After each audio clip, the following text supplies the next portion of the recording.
arquitectura contracultural y estructura dramática. Yo era estudiante en una universidad no tradicional durante los turbulentos años 60. En aquella época y lugar, Vermont floreció una corriente de pensamiento que dio en llamarse arquitectura contracultural. Alguna gente pensaba entonces que la arquitectura tradicional resultaba demasiado sofocante, así que les dio por diseñar y construir un número de edificios contraculturales, los cuales probaron ser invivibles. Su diseño no nació de una idea acerca del propósito de estos edificios, más bien provino de la idea de que había que poner atención en cómo se sentía el arquitecto. A lo largo de los años, esos arquitectos han contemplado su obra y quizá han reflexionado en que hay razón detrás del diseño tradicional. Que las puertas se coloquen de cierta manera, que los marcos de las ventanas se hagan de cierto modo, tiene una razón. Todas esas construcciones contraculturales pueden haber expresado las intenciones del arquitecto, pero no sirvieron a los propósitos de sus inquilinos. Todas se cayeron o se están cayendo o deberían ser demolidas. Son un manchón en el paisaje. No envejecen con gracia y cada año que pasa ratifican la pueril tontería de esos arquitectos contraculturales. Yo vivo en una casa que tiene 200 años. Se levantó a mano con ayuda de un hacha y sin clavos. Si no ocurre alguna catástrofe provocada por el hombre, seguirá en pie dentro de otros 200 años, pues fue construida con respeto y entendimiento por la madera y el clima y los requerimientos domésticos humanos. Es muy difícil apuntalar después algo que ha sido mal hecho. Es mejor planear con anterioridad cuando se tiene el tiempo. Es como cuando se trabaja con algún pegamento. Cuando se seca, se nos ha ido el tiempo. Cuando casi está seco, hay que apurar las decisiones dada la presión. La mejor manera de hacer una silla es dedicar todo el tiempo a diseñarla para luego ensamblarla con calma. De hecho, los antiguos silleros, esto es hasta más o menos principios del siglo, acostumbraban trabajar sin ninguna clase de pegamento, porque entendían bien no solo la naturaleza de las uniones, sino también la de las maderas. Sabían cuáles se contraerían y cuáles se hincharían con los años, de modo tal que la correcta combinación de maderas haría a la silla más y más fuerte al paso del tiempo. Yo me di cuenta de dos cosas al terminar mi segunda cinta. Al hacer una película, después de terminar las listas de tomas, pero antes de empezar a filmar, se abre un periodo conocido como la preproducción, durante el cual a uno se le puede ocurrir decir, ¿saben cuál sería una buena idea? Para lograr de verdad que el público entienda que estamos en una cochera. Pongamos un letrero que diga cochera. Y así se organiza una reunión con la gente de arte. Se habla mucho de letreros y se hace una buena cantidad de ellos. Yo hice 2 películas y muchos letreros. Nadie ve nunca los letreros en las películas, jamás. Simplemente no son vistos. Son intentos de deshoras de apuntalar lo que no fue bien diseñado. Otra herramienta aclaratoria a la mano, pero igual de inútil, es el proceso de posgrabación, o sea, diálogos grabados e insertados, ya que la película se ha terminado de filmar para comunicar al público información que faltó. Por ejemplo, poner palabras en boca de alguien cuando está de espaldas en la pantalla. Frases como, oh, mira, bajaremos esta escalera para llegar a ese anhelado último escalón, que tampoco sirven para nada. ¿Por qué? Porque al público solo le importa cuál es el motor de la escena, qué quiere el héroe, más precisamente cuál es el motivo esencial de la toma. No han ido al cine para ver letreros y no lo van a hacer. No se les puede forzar a hacerlo. Está en la naturaleza de la percepción humana ir hacia lo más interesante. Y como sabemos en términos de los chistes groseros, lo más interesante es qué va a pasar ahora, a continuación, en la historia que prometimos contar al público. No se puede sacarlos de ella, que hagan una pausa y vean un letrero, ni les interesa complacernos escuchando nuestros diálogos posgrabados. Así que más vale hacer la tarea a tiempo. Y esa tarea se cumple comprendiendo la naturaleza de los materiales en juegos y utilizando esa comprensión en el diseño del film. Eso es lo que en sustancia es una película, un diseño. Ya saben, todas esas sentidas obras personales de gente que se esfuerza por meter en las tomas un montón de basura, eso sí, también muy sentida, y que mueven la cámara por todos lados para mostrar cuán conmovidos se hallan por el tema que han escogido.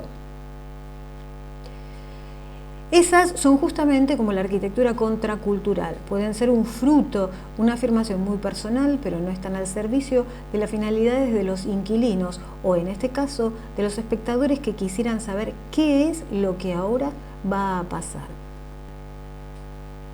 Se agobia al público cada vez que no se avanza al siguiente paso esencial de la progresión tan rápido como sea posible. Se agobia su buen talante natural. Pueden condescender con uno por razones políticas, que de eso se trata la mayor parte del arte moderno. Razones políticas como, carajo, me interesa esta clase de pésimas películas, o me importa esta propuesta contracultural, yo pertenezco a ese grupo y apoyo a otro como yo y a los que aprecian la clase de cosas que este tipo está tratando de decir. El público puede apoyar las trivialidades del arte moderno, pero no le gustan. Sugiero poner atención a la diferencia en la manera en que la gente habla de, por ejemplo, cualquier artista de performance y cómo hablan de Cary Grant, y a los adoradores entusiastas que aseguran que el propósito del arte moderno es desagradar. Les diría, por favor, ya crezcan.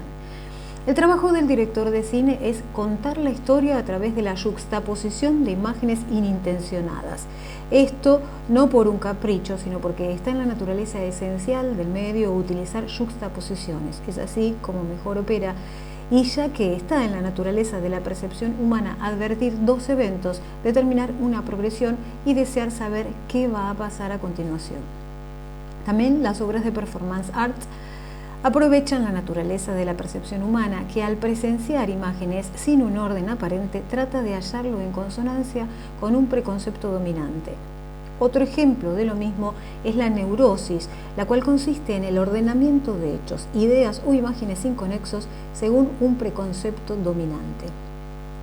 Por ejemplo, el preconcepto dominante puede ser: yo soy una persona desagradable a la vista.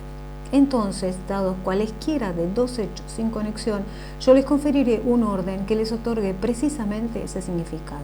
Ah, sí, entiendo.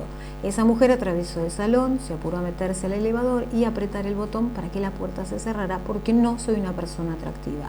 Eso es la neurosis, el intento de una mente desordenada de aplicar el principio de causa y efecto, mismo intento que subconscientemente ocurre en el espectador de una obra dramática. Si se apagan las luces y abren el telón, la idea dominante será: es una obra de teatro, me cuentan una historia.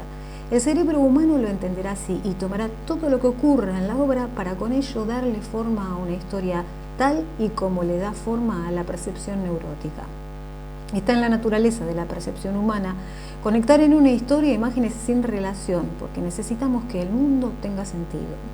Bajo la idea dominante es una obra de teatro, daremos a las imágenes que veamos entre la subida y la bajada del telón la forma de una obra, sea que hayan sido estructuradas para hacerlo o no. Lo mismo pasa con una película, y por ello es que el mal cine puede tener éxito. Está en nuestra naturaleza otorgarle sentido a lo que presenciamos. No podemos evitar hacerlo. La mente humana lo hará siempre, aun cuando se trate de yuxtaposiciones arbitrarias. Siendo esta la naturaleza de la percepción humana, el dramaturgo hábil la usará en su provecho y se dirá: bueno, si la mente humana va a estar haciendo eso de todos modos, ¿por qué no me le adelanto y así iré con la corriente en vez de batallar contra ella? Si no se cuenta una historia, esto es, se avanza de una imagen a la siguiente, entonces las imágenes tendrán que ser más y más interesantes per se. Pero si sí se cuenta, la mente humana trabajará en concordancia percibiendo el impulso y la dirección, tanto consciente como, más importante, subconscientemente. El público va a dejarse ir con la historia y no hará falta inducirlo a ello con extravagancias visuales, explicaciones o recursos narrativos no dramáticos. Ellos quieren saber qué va a pasar a continuación. ¿Van a matar al tipo? ¿Lo va a besar la muchacha? ¿Encontrarán el dinero enterrado en la vieja mina? Cuando un film está bien diseñado, nuestro consciente y subconsciente van alineados y necesitamos oír qué va a pasar a continuación. El público va dando orden a lo que sucede, justo como el autor lo hizo, de modo que entra en contacto con la mente consciente y subconsciente de este. Y así quede involucrado por entero en la historia.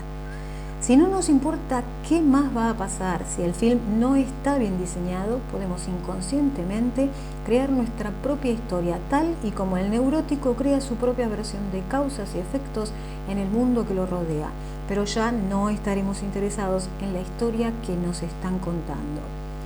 Sí, vi a la mujer poner la tetera en la estufa y entonces un gato corrió por el escenario. Podríamos platicar de un performance. Sí, lo vi, pero no sé bien hacia dónde va todo. Atiendo, pero desde luego no voy a arriesgar mi inconsciente involucrándome. Es en ese instante cuando lo que vemos ha dejado de interesarnos y es cuando el mal autor, como el arquitecto contracultural, tiene que cubrir la falla tratando de hacer cada momento subsecuente más divertido y que el anterior, engatusando a la gente para que preste atención. Al final de esa ruta se halla la obscenidad, que de verdad se les vean los genitales, que de verdad el actor peligre en acciones riesgosas, que de verdad el edificio se incendie. Así, al final de una película, el cineasta se habrá forzado a ser más y más extravagante.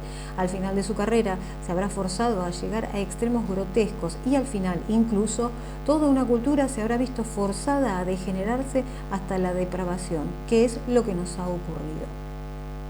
Una película interesa por el deseo de averiguar qué más va a pasar, entonces menos concuerde la realidad con la visión del neurótico, más estrafalarias tendrán que llegar a ser sus explicaciones, desarrollo que al final desemboca en la psicosis, performance arts o teatro moderno o cine de vanguardia.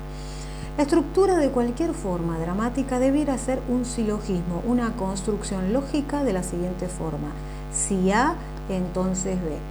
Una obra de teatro o una película parten de un postulado, si A, en que una condición de inestabilidad es creada o planteada, y llegan a una conclusión, entonces B, momento en que la entropía volverá a meter su mano correctora y una condición de estabilidad se habrá alcanzado de nuevo.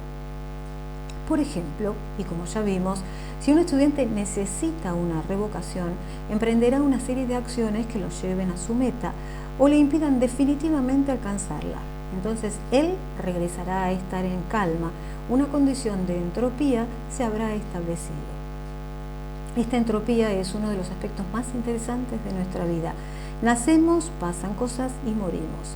El acto sexual es un muy buen ejemplo. Se ponen en movimiento cosas que hasta ese momento no existían y que demandan alguna forma de resolución.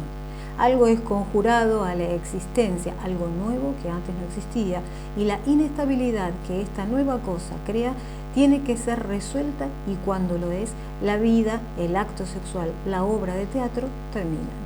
Y uno se da cuenta de que llegó la hora de partir a casa. Tal tipo solucionó su problema en el burdel, tal otro perdió todo su dinero en las carreras de caballos, tal pareja se reencontró, tal malvado rey murió. ¿Cómo sabemos que este es el final de la historia? Porque el ascenso al poder del malvado rey fue el problema que vinimos a ver solucionarse. ¿Cómo sabemos que cuando ellos se besan es el final de la película? Porque es una película acerca de un chico que no logra conquistar a una chica. La solución del problema planteado al inicio de la experiencia es el fin de la historia. También así es como sabemos que una escena se ha terminado, ¿verdad? Ya dijimos que la escena es la correcta unidad a estudiar. Si se entiende la escena, se entiende la obra o el fin. Cuando el problema planteado por la escena desaparece, la escena ha llegado a su fin. De hecho, muchas veces en las películas se busca salir de una escena antes de que el problema se resuelva y dejarlo pendiente para la siguiente escena. ¿Por qué? Porque así el público querrá ir adelante, seguirá la historia. No hay que olvidar que ellos quieren saber qué más va a pasar. Iniciar la escena más adelante y salir de ella pronto es demostrar respeto por el público. Es muy fácil manipular al público, ser mejores que ellos, porque uno tiene todas las cartas en la mano. No te voy a decir nada. Puedo cambiar la historia a la mitad. Puedo hacer lo que yo quiera. Vete al diablo. Más hay que prestar atención a la diferencia entre el modo en que la gente habla, por ejemplo, de los films de Werner Herzog y los de Frank Capra. Uno de ellos puede o no entender esto o aquello, pero el otro entiende lo que es contar una historia y quiere contar una, lo cual no es más que la esencia del arte dramático, contar historias. Es para lo único que sirve. Por siglos se le ha tratado de usar para cambiar la vida de la gente, influir, comentar, autoexpresarse. No funciona.